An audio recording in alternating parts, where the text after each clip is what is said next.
I was 18 when my life imploded. One moment, I was a high school senior with decent grades and college plans. The next, I was homeless with nothing but a backpack of hastily gathered belongings and my parents' words ringing in my ears. We didn't raise a thief. Get out. My brother Jake was always the golden child. 2 years older, athletic scholarship to state, charming smile that convinced everyone he was an angel. I was the quieter one, the studious kid who preferred books to football. We were never close, but I never imagined he would destroy my life. It started when Mrs. Abernathy next door reported her diamond earrings missing after Jake, and I helped her move some furniture. Worth about $5,000, family heirlooms, she was devastated. 3 days later, the police showed up at our door. They had received an anonymous tip and wanted to search our home. The earrings were found in my desk drawer, hidden inside an old calculator I never used anymore. I was stunned, confused, insisting I hadn't taken them. But the evidence was damning. My parents' disappointment crushed me more than their anger. Dad couldn't look at me. Mom cried for hours. Jake stood behind them, his face a perfect mask of shock and betrayal. Only I caught the slight smirk when no one was watching. Mrs. Abernathy declined to press charges. She'd known me since I was a toddler, but my parents couldn't move past it. The trust was broken. I tried to convince them Jake had planted the earrings, but that only made things worse. How dare I try to blame my successful brother for my crime? The night they kicked me out, Jake cornered me in the hallway while I packed. I warned you not to tell Dad about catching me with Lisa, he whispered. His girlfriend was off limits while he was supposedly focusing on athletics.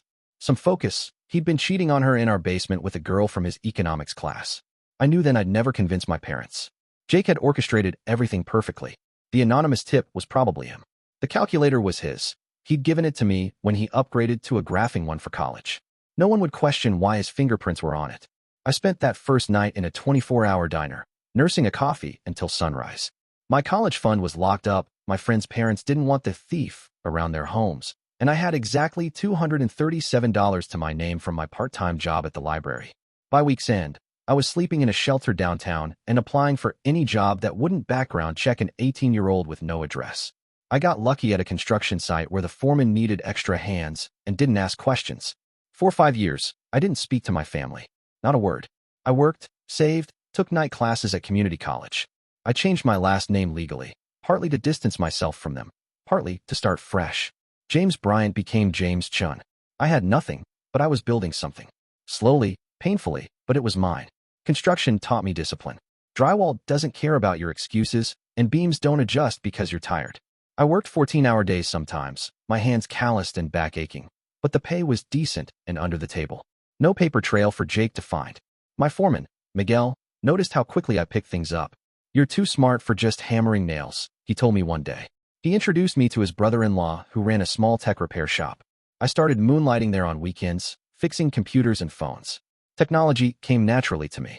Within a year, I was managing the shop while taking programming courses online. I lived in a tiny studio apartment above a laundromat, saved obsessively, and focused on the only thing I could control, my future. When I was 23, I developed a security app that caught the attention of a mid-sized tech company. They bought it for $120,000 and offered me a job. I took both, moved across the country, and continued to build my life from scratch.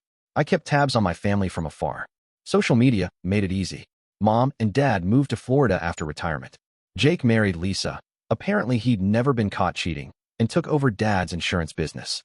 They had 2 kids and a house in the suburbs. The perfect family portrait. I became a ghost with resources. Anonymous donations paid for my grandmother's medical bills when she got sick.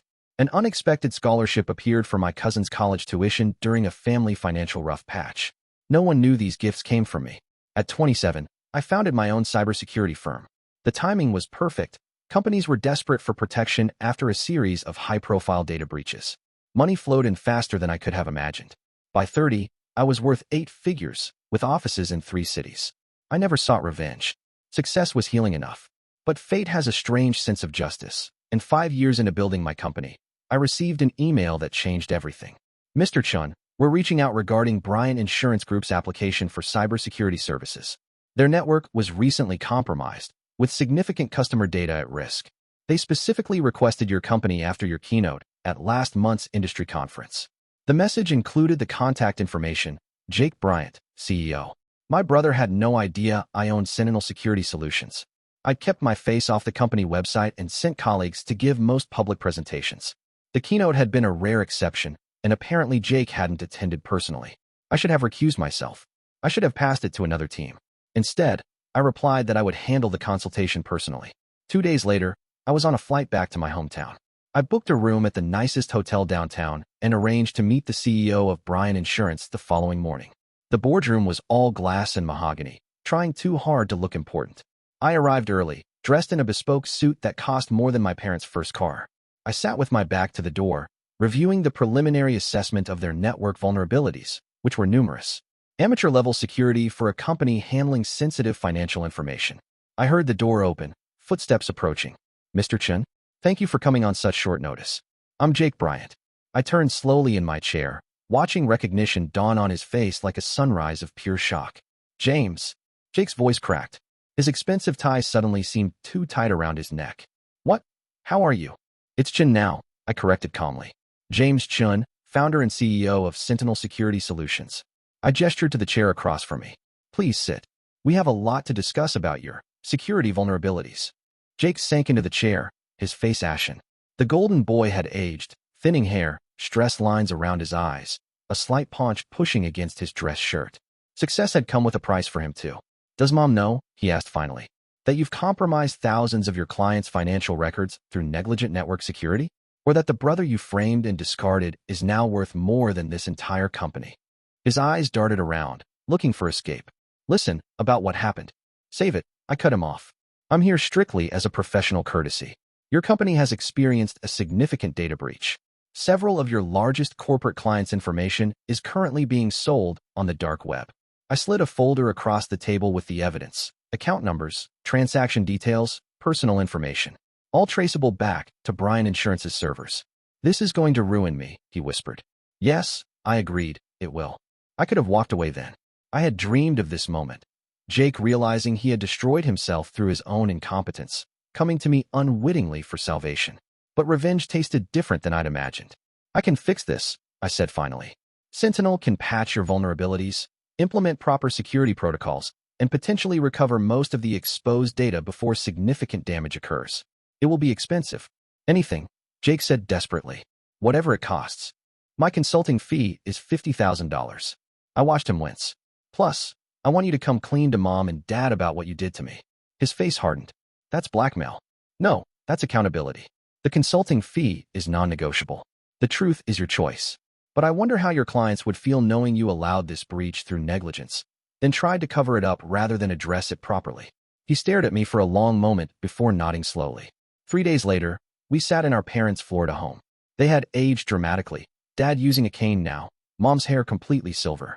They were stunned to see me alive and successful, but skeptical of my story until Jake finally broke down and confessed everything. "I was jealous," he admitted, tears streaming down his face. "James was smarter, more disciplined. Dad was always comparing my grades to his. I knew I'd lose my scholarship if you found out about Lisa and the other girls." I panicked. My mother sobbed, reaching for my hand across the coffee table. My father couldn't speak through his tears. 12 years of separation, built on a teenager's cruel lie. I didn't move back home.